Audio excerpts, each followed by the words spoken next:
ಯಾರು ಬಂದಿದ್ದು ಹೋದ್ರೆ ಯಾರು ತಗೊಂಡೋಗಲ್ಲ. ಒಂದೇ ರೂಲ್ಸ್ ಇರಬೇಕು. ಇಲ್ಲಿ 2,000 ರೂಪಾಯಿಗೆ ಹೊಡ್ತಾರ, ಇವ್ರಿಗೊಂಥರ. ಅದು ದೇವ್ರನ್ನ ಲೆಕ್ಕ ಹಾಕಬಾರ್ದು, ತೂಕ ಹಾಕಬಾರ್ದು. ಭಕ್ತಿ ಅಂದಮೇಲೆ ಭಕ್ತಿನೇ. ಎಂಥ ಕೋಟ್ಯಾಧಿಪತಿ ಇರಲಿ, ಲಕ್ಷಾಧಿಪತಿ ಇಲ್ಲಿ ಸಿಸ್ಟಮ್ ಏನಾಗಿದೆ ಅಂದರೆ, ಶುಗರ್ ಪೇಷೆಂಟ್ ಅವರ ತಲೆ ತಿರುಗಿ ಬಿದ್ದೋಗ್ತಾ ಇದ್ದಾರೆ. ಅವ್ರಿಗೊಂದು ಸಪ್ರೇಟ್ ಲೈನ್ ಮಾಡಬೇಕು, ಒಂದು ಸದ್ಧತಿ ಮಾಡಬೇಕು. ಮತ್ತು ಇನ್ನೊಂದು ಏನಂದರೆ, ಇಲ್ಲಿ ಕೆಲಸ ಮಾಡೋರು ಫಸ್ಟ್ ಆಫ್ ಆಲ್ ತಾಳ್ಮೆ ಇರಬೇಕು. ಅವ್ರದ್ದು ಹೆವಿ ತಾಳ್ಮೆ ಮಿಸ್ ಇದೆ.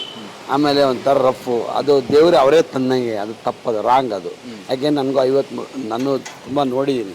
ಅದರಿಂದ ಇದು ಸಿಸ್ಟಮ್ಸ್ ಚೇಂಜ್ ಮಾಡಬೇಕಾಗತ್ತೆ. ಇಲ್ಲಾಂದರೆ ದೇವರಲ್ಲಿ ಇರೋ ಭಕ್ತಿನೇ ಹೊರಟೋಗುತ್ತೆ, ಖಂಡಿತ ಹೊರಟೋಗುತ್ತೆ. ಇದು 100%.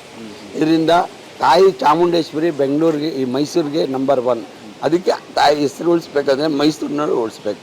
ಬರೋ ಭಕ್ತಾದಿಗೆ ಅನುಕೂಲ ಮಾಡಿಕೊಡ್ಬೇಕು. ಇದನ್ನು ನಾನು ಮತ್ತೆ ಊಟದಲ್ಲೆಲ್ಲೂ ಅಷ್ಟೇ ಫುಲ್ ನೀಟ್ ಇಡಬೇಕು. ಯಾಕೆಂದರೆ ಅವರು ತುಂಬ ಭಕ್ತಾದಿಗಳು ಕೊಡ್ತಾರೆ, ಅದ್ರ ಬಗ್ಗೆ ಕೇರ್ ತಗೊಂಡು ಒಂದು ಇದು ತಗೊಂಡು ಮಾಡಬೇಕು. ಯಾಕೆಂದರೆ ಕೆಲವು ಅಫಿಷಿಯಲ್ಸ್ ಊಟಕ್ಕೆ ಬರೋಲ್ಲ. ಹೇಗೆ ಬರೋಲ್ಲ ಅಂದರೆ, ಅಯ್ಯೋ ಯಾರಪ್ಪ ಭಕ್ತಾದಿ ಸುಮ್ಮನೆ ಮ್ಯಾಲ್ಬೆಲ್ ಕಾರಲ್ಲಿ ಬಂದು ಹೋಗೋತಾರೆ ಹೊರತು ಅವ್ರು ಫುಲ್ಲು ಇಲ್ಲಿ ಸಿಸ್ಟಮ್ ಸರಿ ಇಲ್ಲ ಅಂತ. ಅದು ರಾಂಗ್ ಪಾಯಿಂಟು. 2,000 ರೂಪಾಯಿ ಪಕ್ಷನೂ ಮಾಡಬಾರ್ದು, 200 ರೂಪೀಸು ಮಾಡಬಾರ್ದು. ಒಂದೇ ಸರಿ ತಿರುಪತಿಗೆ ಬಿಟ್ಟಾಗಿ ಬಿಡಬೇಕು ದರ್ಶನ, ಅದು ವ್ಯವಸ್ಥೆ ಮಾಡಬೇಕು. ಖಂಡಿತ ಖಂಡಿತ. ಯಾಕೆಂದರೆ ದೇವ್ರ ಮುಂದೆ ಎಲ್ಲರೂ ಒಬ್ಬರೇ, ಯಾರು ಬೇರೆ ಅಲ್ಲ. ಅವ್ರು ಎಂಥ ಕೋಟಿ, ಇವತ್ತು ಭಿಕ್ಷಾಧಿಪತಿ, ಲಕ್ಷಾಧಿಪತಿ, ಅದು ಎರಡನೇ ಪ್ರಶ್ನೆ. ಭಕ್ತಿಯ ಮೇಲೆ ಒಂದೇ.